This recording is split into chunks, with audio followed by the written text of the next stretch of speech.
Now, my next question is, if we know that society objectifies women, it's bad in general, and that they lose respect by objectifying themselves, why do women wear provocative costumes on Halloween? The hardcore girls just wear lingerie and some form of animal use.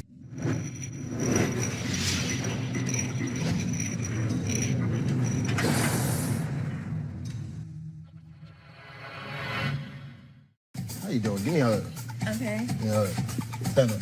Don't pick me up, though. No. Okay, my bad. And I knew where you was going with it. Look, I'm not even, look, I'm gonna be fucking honest. I'm not even worthy. Okay, so it's obvious that this guy has a great personality and an even better sense of humor. However, gentlemen, we always want to avoid phrases and statements like, I knew I wasn't worthy, or I knew I'm not effing worthy. Those types of thoughts will begin to influence your actions and how you view yourself, and that is one of the worst things that you can do. Second off, never be the first one to initiate contact when you're on a date with a woman or when you first meet her, with the exception of a handshake.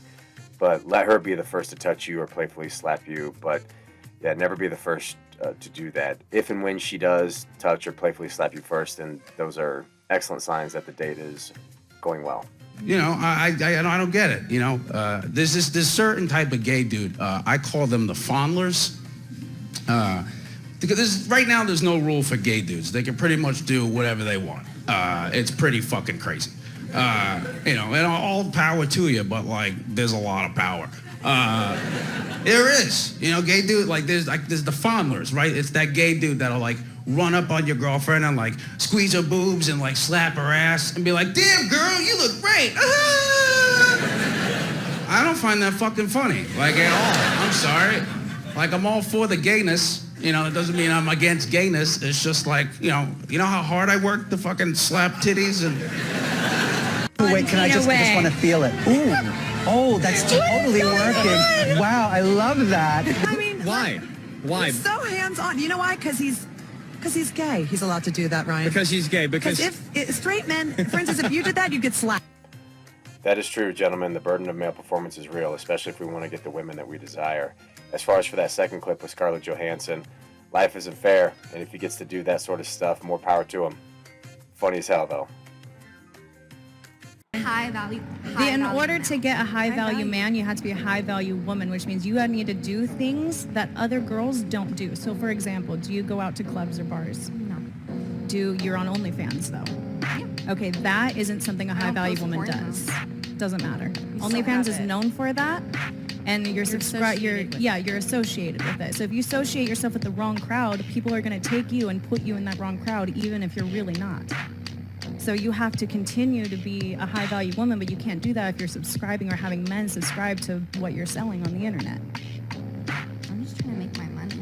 There are other ways to make money. Okay, so I don't know what to tell you. If you have a problem with me having an OnlyFans, I don't know. You want me to delete it or something? You could do whatever you want. You could do whatever you want. I wanted to break down this clip from the Whatever podcast, not for the fact that they discuss OnlyFans, but there's a certain argument tactic that the woman in the yellow uses. She eventually says, well, if you have a problem with the fact that I'm on OnlyFans, all the while the woman in the black simply just made an observation. Anytime someone makes an observation and the other person says, well, if you have a problem with it, then just know that you have won the argument. This defensive tactic, trying to turn the problem into the other person's issue, is extremely telling. Here's another example from Piers Morgan where the guy says, well, why do you get so triggered, when all Piers Morgan did was make an observation? In other words, do you want to... What does that mean? What is too much? In other words, I think with every campaign, bringing people with you is really important, right? The moment it looks like it's just over the top, like it's everywhere you go is pride. Do we need to be that exuberant about it? Are you blaming gay people for that? I mean, no. I thought the company... Honestly, I don't care what sexuality anybody is. I don't think most people do anymore. Right, so what is the problem then? Why are you so triggered? Here's a... Never heard that one before. By a flag. It's a rainbow flag. You mentioned Regent Street. I'm not triggered by a rainbow flag. All right, interesting. All right. So we went over a couple questions. The first one was, do you think society objectifies women? Yes or no, and why? All of you said yes. Then we asked, do you think it's good or bad for society? All of you said it's bad, and then you gave various reasons. Then I asked, do you think women in general get more respected from objectifying themselves? Most of you answered no, or some questionable yeses. Now my next question is, if we know that society objectifies women, it's bad in general, and that they lose respect by objectifying themselves, why do women wear provocative costumes on Halloween?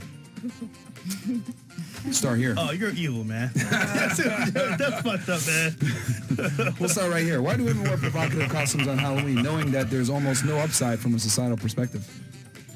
Of course, Myron knows that the real reason why the women dress this way is to garner attention. The way that he set this question up was brilliant right from the beginning. This next clip shows a perfect example of how women interact with each other and the costumes that they wear during Halloween. In girl world, Halloween is the one night a year when a girl can dress like a total slut and no other girls can say anything about it. The hardcore girls just wear lingerie and some form of animal use. Jordan Peterson actually has a great follow-up to this point of how everything is allowable from a sexual standpoint, yet if you're at a singles mixer dancing, you have to continue to ask your partner 2 or 3 times within the same dance if they still want to continue, and how both of these 2 options and ideas can't exist at the same time. So, gentlemen, you have to be careful with everything. Consequences of excess intoxication. But yet there's a party culture on campuses and anything goes. And you also have this strange thing, especially on the radical left, which is unbelievably paradoxical, where absolutely every form of sexual expression imaginable is 100% permissible because sex is fine, but it's so dangerous that while you're dancing with someone at a Princeton mixer, you have to ask them 2 or 3 times if it's okay for you to continue. And that's actually the case, by the way. I'm not making that up. It's like, well, both of those things can't be true. God help me.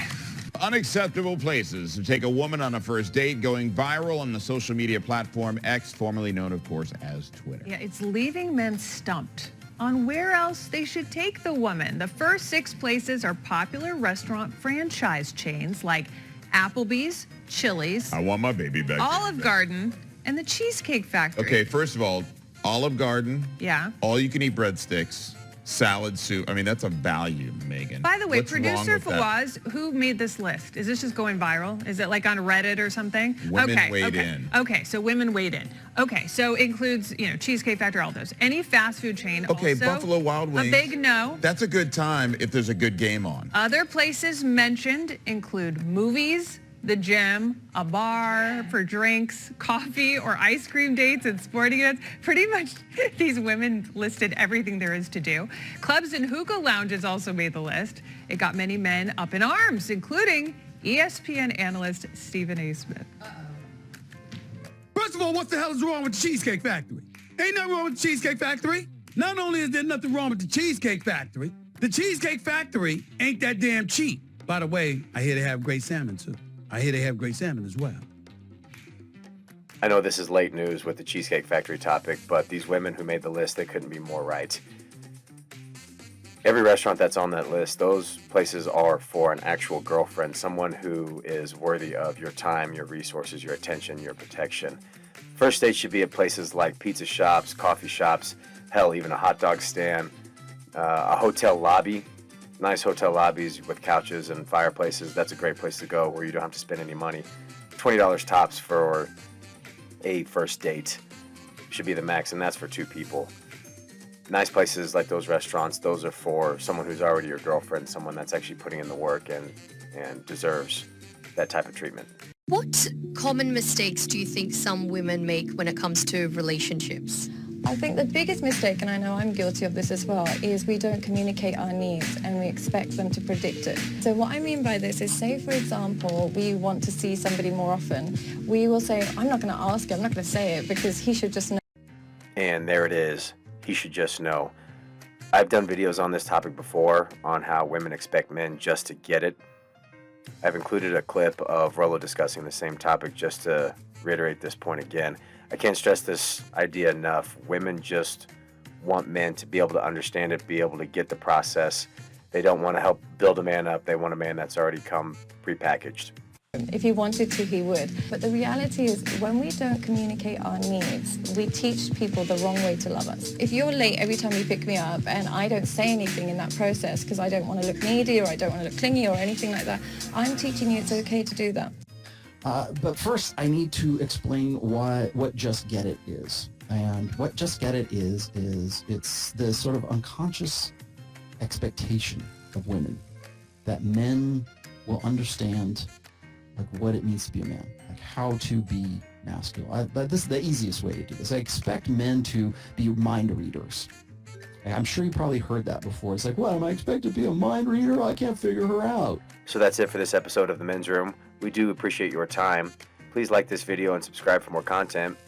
For those of you that wish to support this channel, please visit the PayPal link in the description box below. Keep your head on a swivel, and we'll see you next time.